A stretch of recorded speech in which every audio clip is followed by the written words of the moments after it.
आपने एक योद्धा को षड्यंत्र रचना सिखाया और आज मैं आपको सिखाऊंगा कि एक सच्चा योद्धा युद्ध कैसे करता है।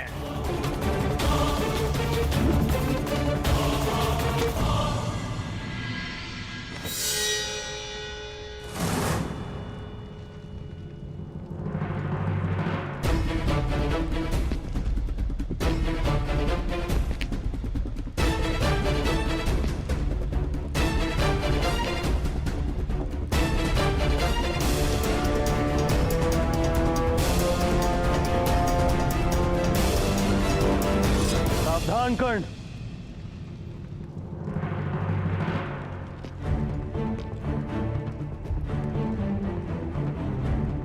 अपनी सीमा में रहो।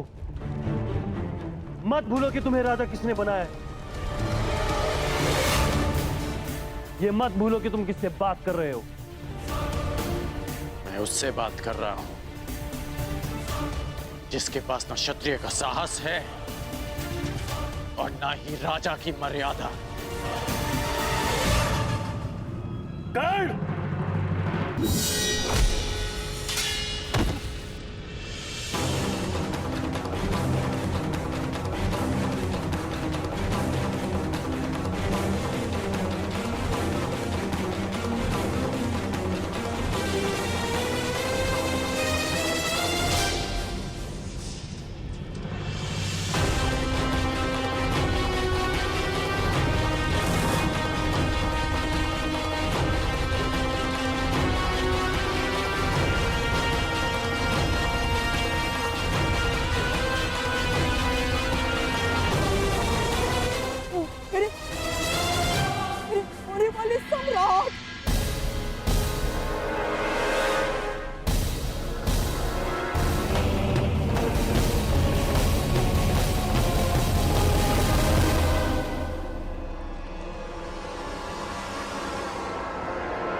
क्योंकि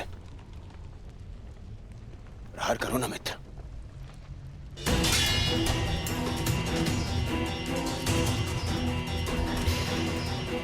मैंने वचन लिया था कि मैं सदा तुम्हारा साथ दूंगा, परंतु कुचक्र में नहीं, षड्यंत्र में नहीं।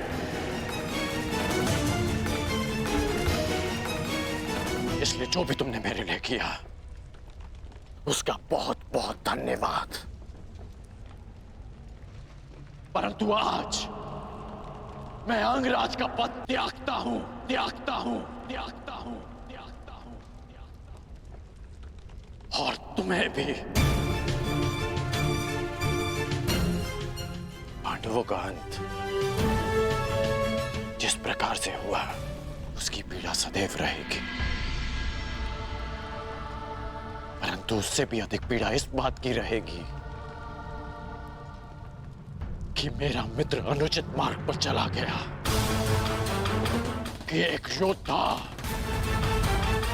कायरता के मार्ग पर चला गया।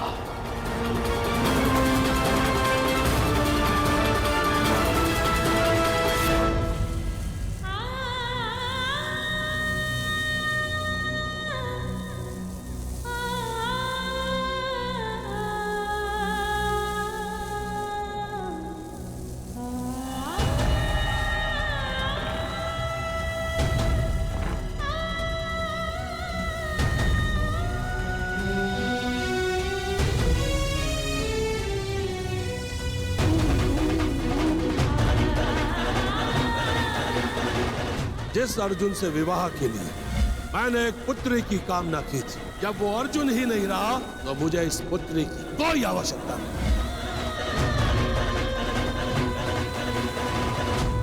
जीवन यात्रा का प्रारंभ हो चुका है।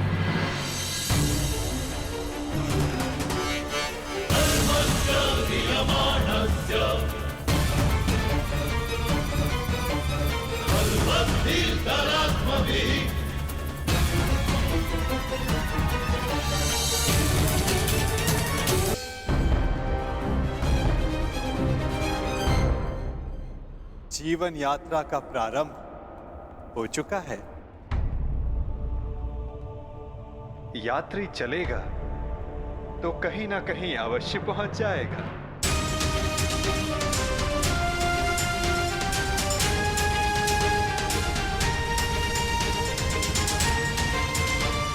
मुझे नहीं ज्ञात कि मेरा लक्ष्य क्या है, नहीं ज्ञात कि मैं संसार में क्यों आई हूं, नहीं ज्ञात कि मेरा जन्म क्यों हुआ। जिस यात्री को अपना लक्ष्य ही ना ज्ञात हो, वो कहां पहुंचेगा? क्या आपने आज तक किसी को मेरी अवस्था में देखा है? हाँ, प्रत्येक को देखा है। जीवन धारा के प्रवाह में प्रत्येक के समक्ष ऐसी परिस्थिति आती ही है।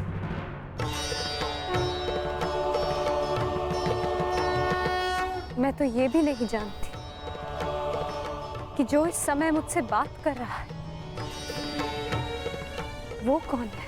मनुष्य का परिचय उसके कर्म होते हैं या किसी नहीं। नाम तो उसके स्थान, उसके वंश, उसके रूप के अनुसार रख दिए जाते हैं। परंतु तुम्हारी उत्सुकता को शांत करना भी आवश्यक है। तुम द्रुपद की द्रौपदी हो तो मैं वसुदेव का वासुदेव हूं। यदि श्यामल होने के कारण तुम कृष्णा हो तो मैं कृष्ण हूं। परंतु यदि इस समय कुछ सबसे अधिक महत्वपूर्ण है तो ये कि तुम चिंतित हो और मैं तुम्हारा शुभ चिंतक हूं। आपसे वार्तालाप करने का मेरे पास कोई कारण तो नहीं है, परंतु आपसे बात करके अच्छा लगता है। आपसे वार्तालाप करके मन को एक विचित्र शांति तो मिलती है, परंतु मन में आए प्रश्नों का उत्तर नहीं। और क्या प्रश्न है जिनका तुम्हें उत्तर चाहिए कृष्णा? एक ही तो प्रश्न है, मेरे जन्म का उद्देश्य क्या है, मेरे जीवन का लक्ष्य क्या है? प्रणाम द्वारकाधीश। महाराज द्रुपद और कुमार दृष्टद्युम्न आपके निवेदन पर अग्निकुंड के स्थल पर आपकी प्रतीक्षा कर रहे हैं। उन्हें कहो मैं आ रहा हूं। मेरे प्रश्न का उत्तर दिए बिना जा रहे हैं वासुदेव। इस समय किसी और की शंका का निवारण करना अधिक आवश्यक है पांचाली।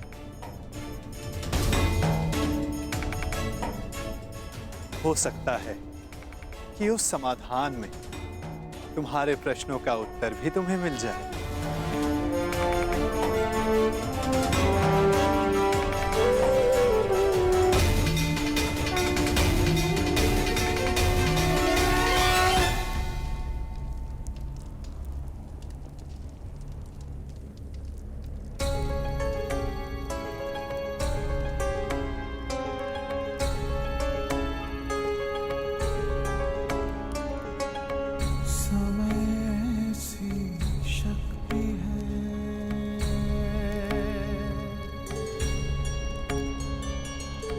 सभी समय से हारे, राजा हो या रंग सभी बनते रहे बेचारे।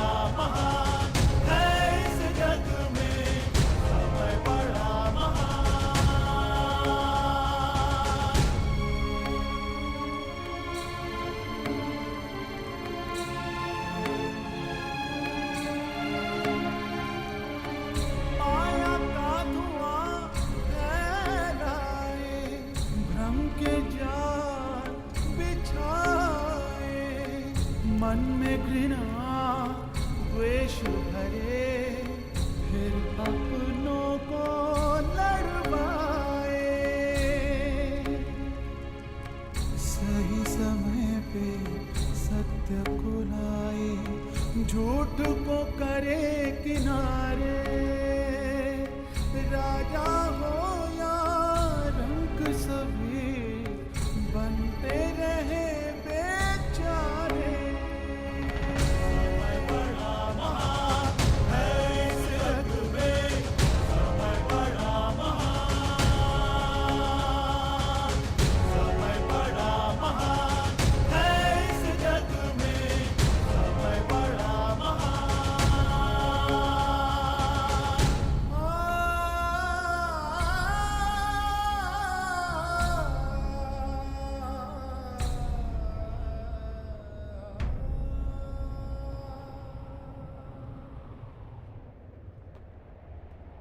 मैं अपने प्रतिशोध के लिए प्रयाण कर रहा हूं। ऐसे में आपने हमें यहां क्यों बुलवाया?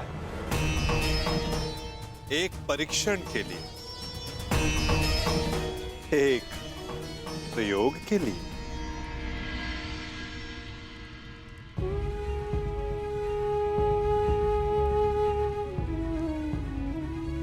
कैसा परीक्षण और यहां क्यों?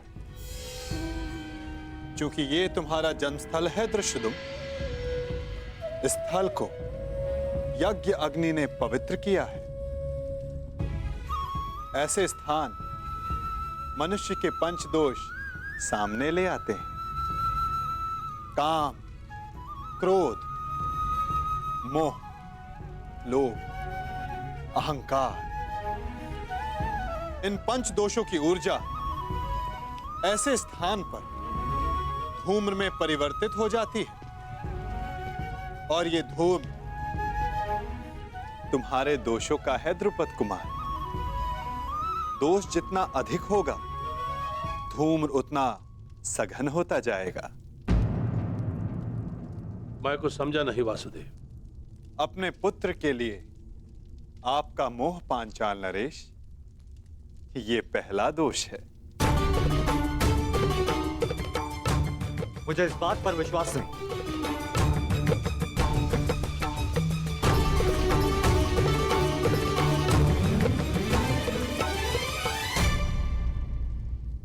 धूम्र बढ़ गया ना, चूंकि दूसरा दोष समक्ष आ गया, मद।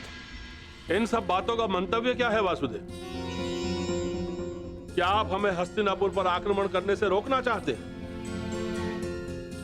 नहीं, इसके विपरीत मैं तो इस आक्रमण में आपका साथ देना चाहता हूं पांचाल नरेश।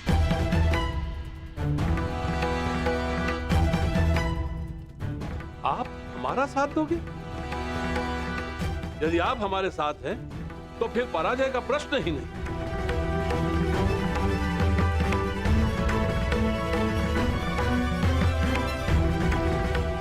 लोभ, तीसरा दोष। परंतु मैंने जो कहा, मेरा मंतव्य वही है पांचाल नरेश। मैं इस आक्रमण में आपके साथ रहूंगा, परंतु उससे पूर्व दृश्यदुम को मुझ पर एक प्रहार करना होगा।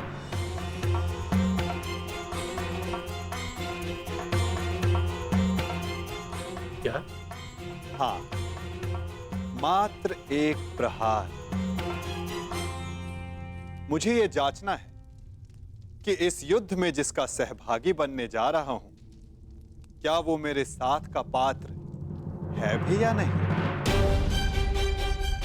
परखना चाहता हूं कि ये महायोद्धा द्रोणाचार्य का वध करने में सक्षम है भी या नहीं।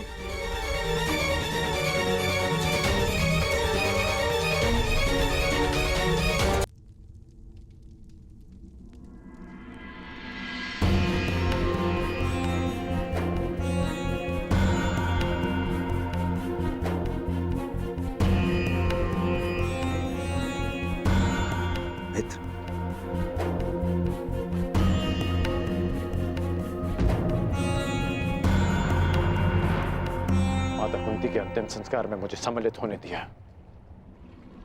उसके लिए धन्यवाद।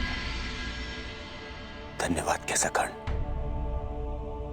मैं जानता हूं माता कुंती के साथ मैं तुम्हारा विशेष स्नेह था। और एक बात, तुम मेरे लिए मेरे भ्राता से कम नहीं हो मित्र। कल मेरे जीवन का सबसे बड़ा स्वप्न पूर्ण होने जा रहा है। कल मेरा युवराज अभिषेक है मित्र, और यही तो तुम्हारा भी स्वप्न था ना। कर्ण, मैं जानता हूं तुम्हें लगता होगा कि जिस मार्ग पर चलकर मैंने ये मुकुट प्राप्त किया है वो उचित नहीं है। परंतु यदि तुम, मैं आ जाऊंगा। तुम्हारे अभिषेक के लिए मैं प्रस्तुत रहूंगा।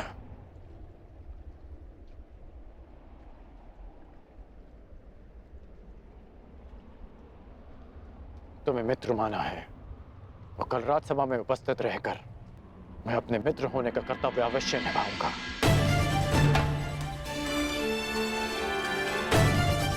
मैं जानता था मेरा ये मित्र मुझे कभी निराश नहीं करेगा।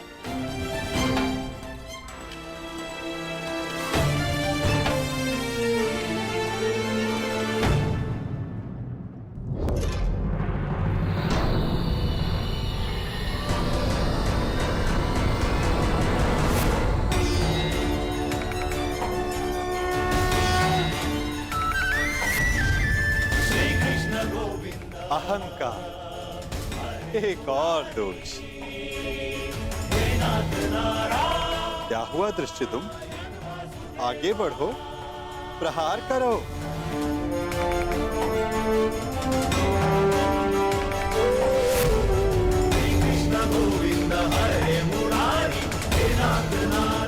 क्रोध अंतिम दोष।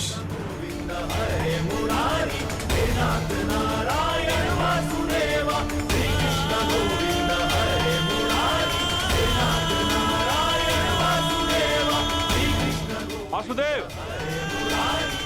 मैं आपका मंतव्य समझ गया। मेरा पुत्र अभी द्रोण से युद्ध करने के लिए तैयार नहीं है। अब ये माया समाप्त कीजिए वासुदेव।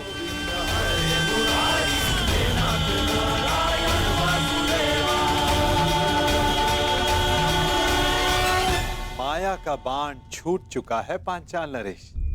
जब तक सारे लक्ष्य भेद नहीं देता रुक कैसे सकता है? अब कौन सा लक्ष्य शेष है?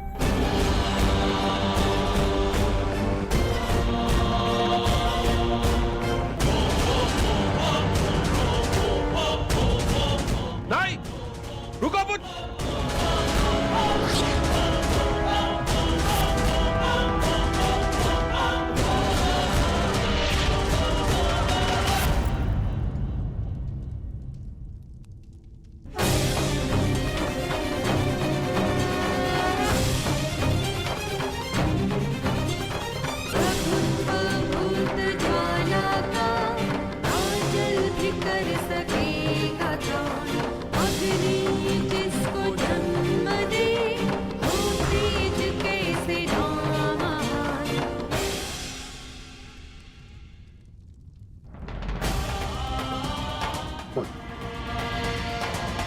तुमने मेरे प्राणों की रक्षा की।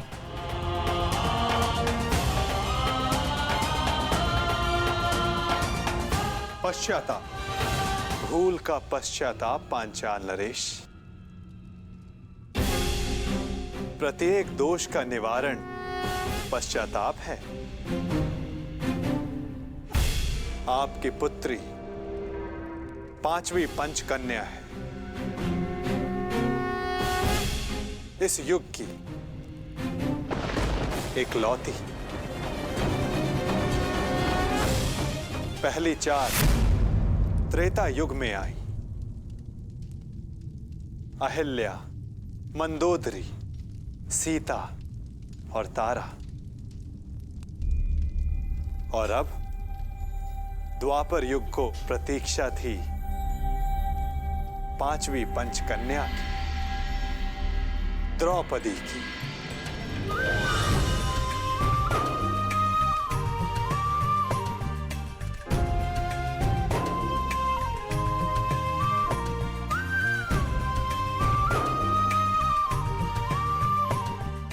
अब तुम्हारे प्रश्नों का उत्तर देने का समय आ गया है पांचाली। मनुष्य के जीवन का लक्ष्य और प्रयोजन भिन्न होते हैं। अर्जुन से विवाह तुम्हारे पिता का प्रयोजन था।